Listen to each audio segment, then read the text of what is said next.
Hi, my name is Tradonsky, and I was diagnosed at age 6 with Tourette syndrome.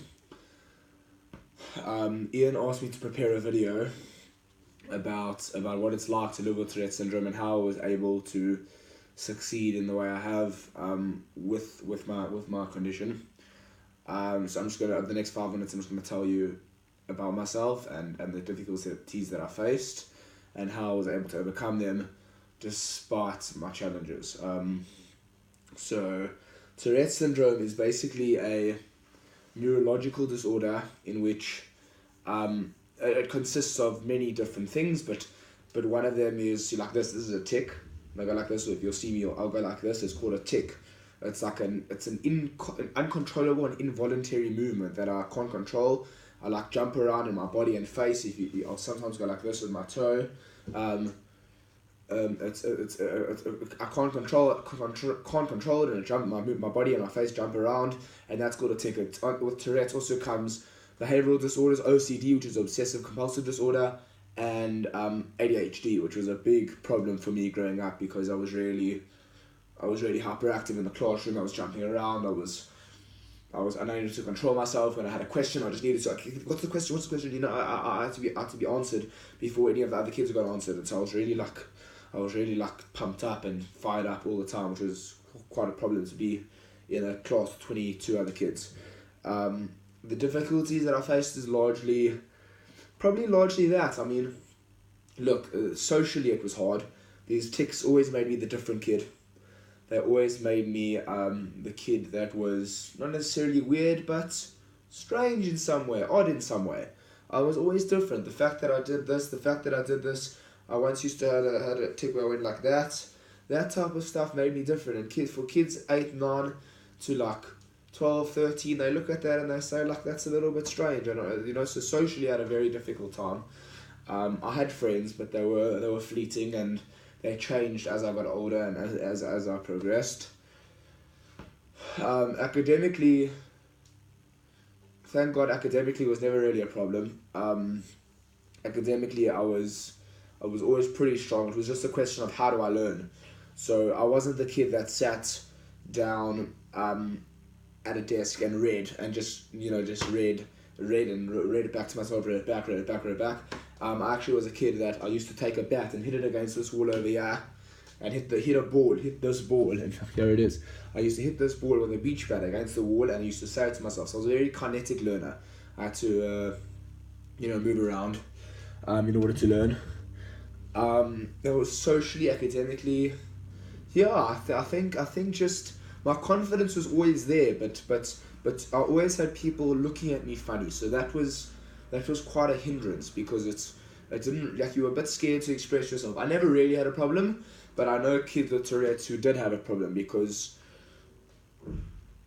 they couldn't really express themselves. They were scared when people looked at them funny. That they became intimidated, and so it was very difficult for them to express themselves and share their opinions and ideas.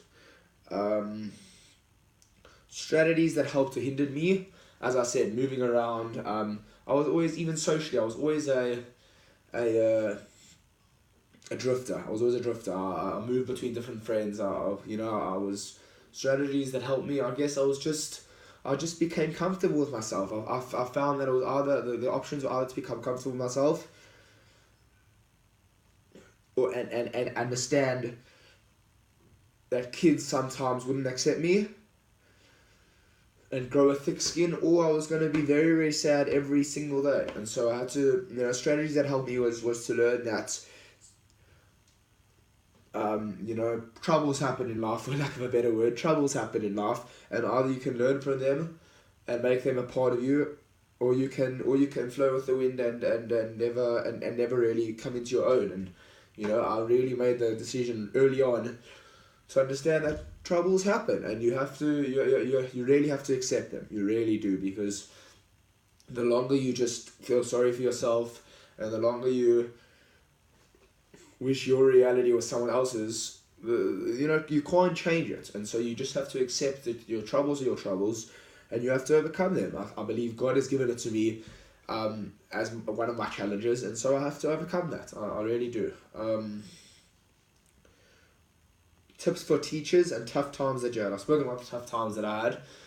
Socially, as I said, it was very tough. But tips for teachers, I guess, to give a kid a chance. Thank God, I just got 7 distinctions in matric. I just got a full house of distinctions, and I can tell you straight up, I can attribute it to 5 or 6 teachers throughout the past 12 years that just believed in me. I had a grade 5 teacher who I still remember. She taught me in grade 5 and grade 6. And I still remember how kind she was, how compassionate she was, how... Look, if I was too hectic, she would reprimand me, but she really let me be myself and express my energy and be dynamic and be like loud, and she encouraged it because she knew that was my way of interacting with the class and interacting with the syllabus, with the work.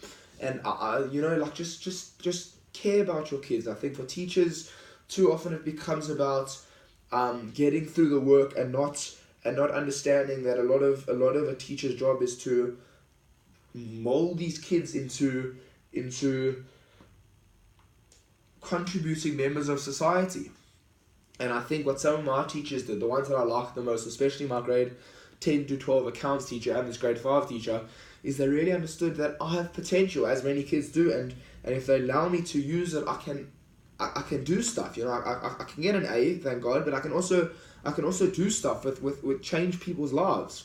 And they believed in me, and they allowed me, my grade 12 accounts teacher, because I was always jumping around and kicking my legs on the chair, she bought me a big red medicine ball to sit on in accounts, and it helped. I was moving around. I was just moving around. She used her own money, but she really cared about me, and I can't. That's a kind of gesture that I'll remember forever, because I just can't be grateful enough for someone who's so caring and so kind and so genuine and sincere and authentic. What inspires me? People who go through troubles and come out better than they were. I think too many people in life go through troubles and they let it become who they are. They become the trouble.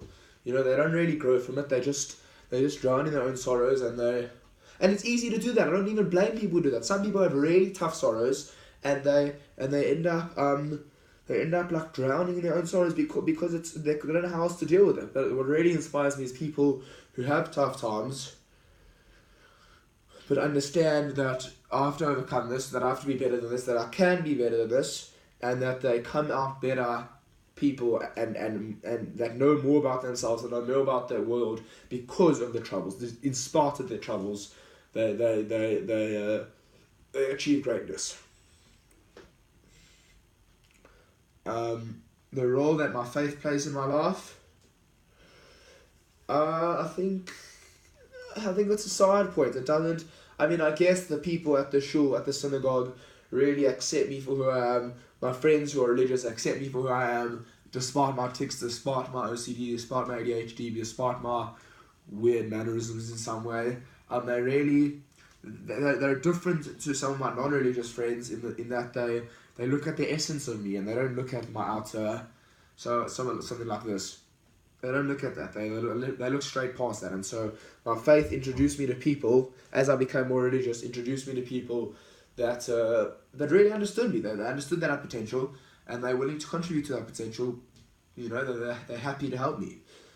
So that's great. I think also my faith really just created a stable, foundation for me, and helped me realize that God runs the world, I believe, and if He's given me this, it means I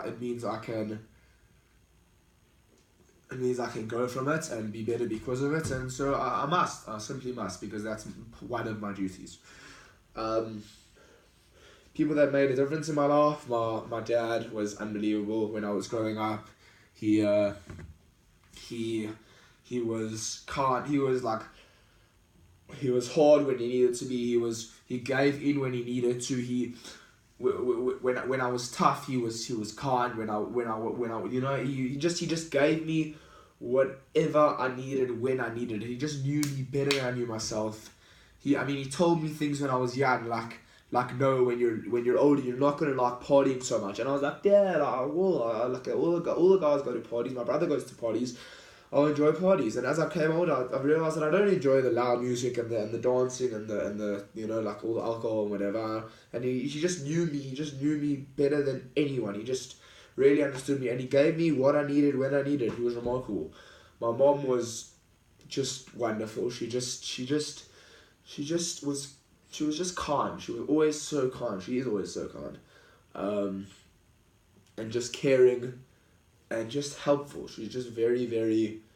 If I was a dire need, she'd always stop whatever she was doing and come help me, regardless of how it affected her. My dreams, my goals and plans, and my dreams, goals and plans. I guess my dreams are just to be a good person. I think, like, hopefully I'll make money, and hopefully I'll become learned in my faith, and hopefully I'll learn the Torah and etc. But as a rabbi once told me, he said nobody ever turned away from religion because you kept the Sabbath or you kept kosher.